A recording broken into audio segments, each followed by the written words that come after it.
Hello guys, ito nga pala yung video na to, kuha namin ni jowa ko nung nag-helmet diving kami sa Boracay. Ito yung matatawag kong once in a lifetime experience talaga. Kasi as in, nasa ilalim talaga kami ng dagat. Sabi ko nga nung una, ayoko kakong subukan kasi hindi naman ako marunong lumangoy.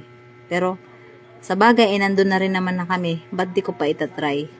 Yun nga, akala ko nung una talaga, mo matatagpuan lang sa mga palabas. Akala ko hindi talaga siya totoo, hindi siya legit.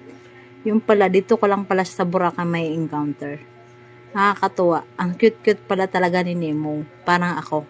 Hahaha. Joke lang. Baka mamaya maniwala kayo ha. Joke lang yun. Pero, okay lang din kung maniniwala kayo.